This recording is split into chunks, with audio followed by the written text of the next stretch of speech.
NANI?! Hey.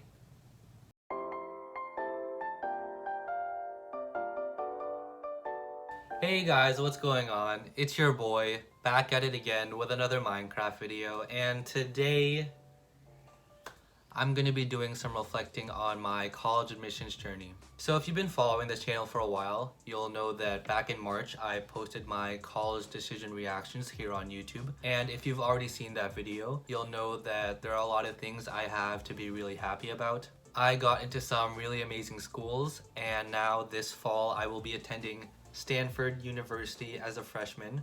But that is assuming we get to go on campus in the fall. But in any case, there are so many things I have to be happy about, and I'm really excited to see where the future may bring me. But if I were to go back and see how I could maybe do things a little differently, there is one thing that I do consider as one of the big mistakes I made during this whole college application process, and that would be my decision to apply to Harvard Restrictive Early Action. So as you'll recall from my reactions video, I applied to Harvard Restrictive Early Action and got deferred. Yeah, so I got deferred. And then on Ivy Day in March, I got rejected. Yeah, I got rejected. Okay. But just to clarify, all of that is in the past now. I'm completely over that Harvard decision. I could not be happier to be attending Stanford University in the fall. But looking back, I do see my decision to apply Harvard Restrictive Early Action as a mistake that I made. But once again, just to clarify, although my Harvard decision wasn't ideal, I'm still really happy with the way that things turned out.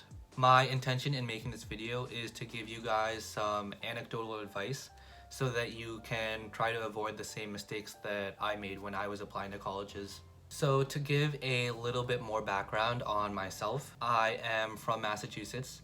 I've lived here for most of my life, and one of the big benefits of living here is that geographically I'm really close to Harvard's campus. Cambridge is only about an hour away from my house, which means that I've had plenty of opportunities to go down and take a tour of campus.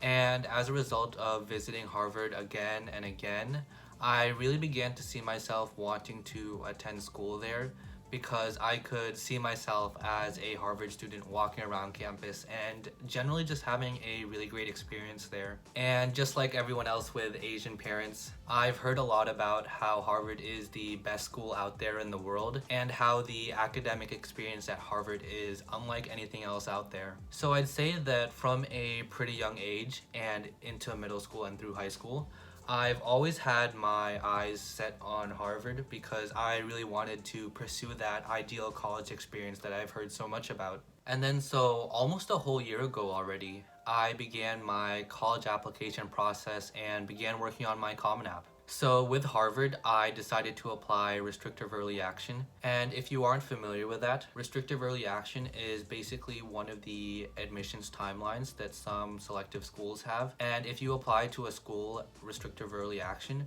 that means that you can't apply to any other private universities also Restrictive Early Action, but you would still be able to apply to public universities Early Action. So since I applied to Harvard Restrictive Early Action, that meant that I wouldn't have been able to apply to other private universities like Yale, also Restrictive Early Action, but I would be able to apply to some schools like University of Massachusetts early because that is a public university. And so I decided to apply Restrictive Early Action to Harvard because it was my top school, and I also figured that since the applicant pool for Early Action is a lot smaller than regular decision, and since the acceptance rate was higher for Early Action than it was for regular decision, I figured that I would have the best chance of getting into Harvard if I applied Restrictive Early Action. But in the first quarter of senior year, I definitely took on more work than I could handle. I was taking like 8 classes in addition to all the extracurricular activities that I had, and those things ended up taking a lot more of my time than I initially thought. And since I was doing all these different things at the same time, I ended up not spending as much time on my Harvard application as I should have. So even though I had several months to work on my application, I ended up doing everything basically last minute. The early action deadline for Harvard is November 1st usually, and I ended up submitting my application on November 1st.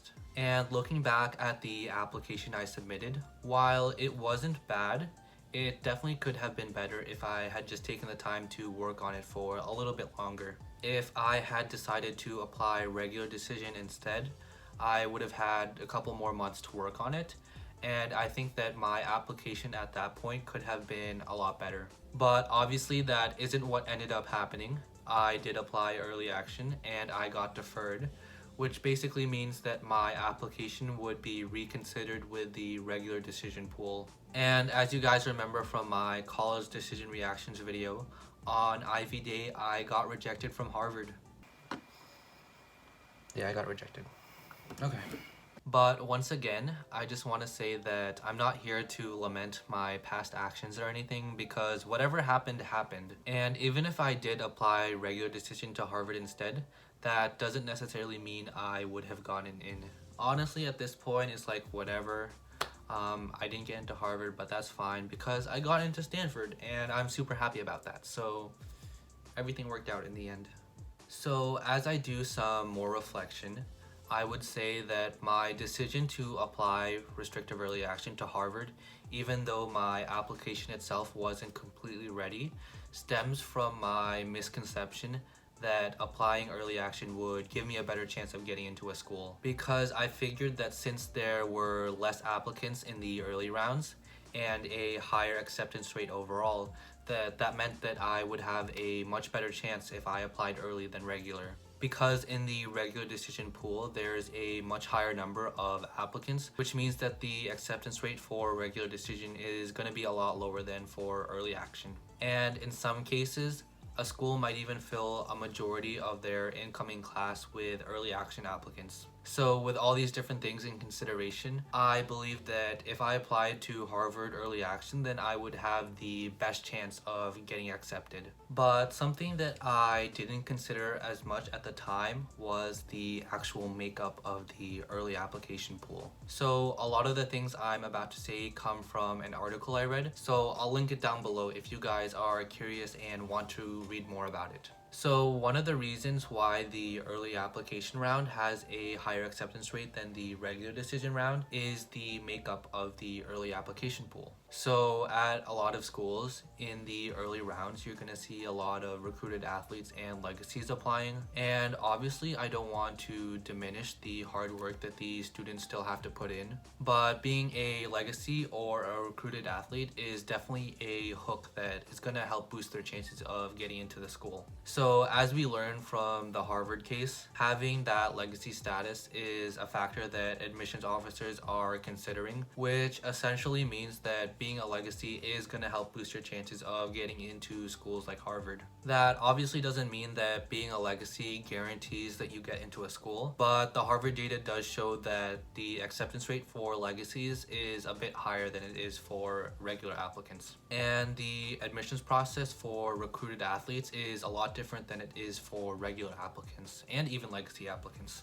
Again, I don't want to diminish all the hard work that these athletes are putting into their work, but it is important to consider how recruited athletes may skew the acceptance rate in the early rounds. So when you look at the acceptance rate for the early action round, you'll see that it's a lot higher than for regular decision, but you do have to consider that part of the increased percentage comes from all the recruited athletes. So while it looks like applying early action increases your chances of getting in by a lot, it may actually not affect your chances all that much. And something that I didn't consider as much as I should have is the fact that the early applicant pool is just going to be a lot more competitive overall. Because since Harvard is restrictive early action, that means that the people who apply early action to Harvard probably have Harvard as their number one choice. And since they're applying early, that means that their applications are probably already in peak condition, which my application definitely was not.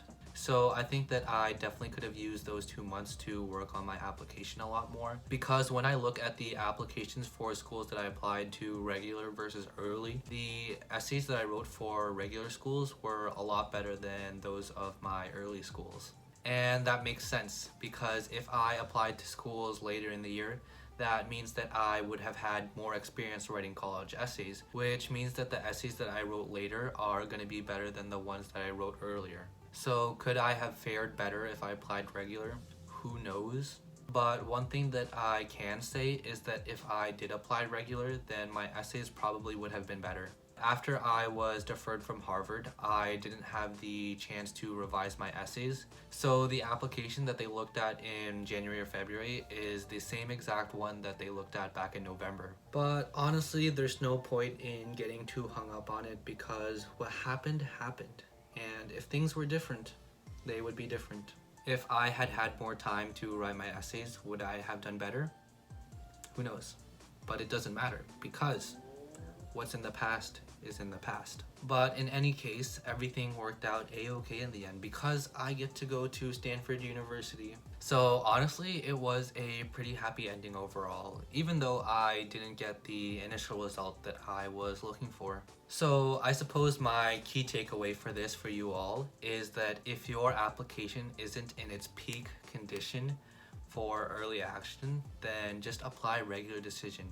Because in terms of your chances of getting in, it's basically the same between early action and regular decision. So if there's any reason why your application would be better at the end of December versus the end of October, then just apply regular decision. And one final time, I just want to reiterate that I'm not upset with the final decisions at all. Even though I didn't get into Harvard, I did get into Stanford, which is an equally amazing school that I could not be happier to be attending.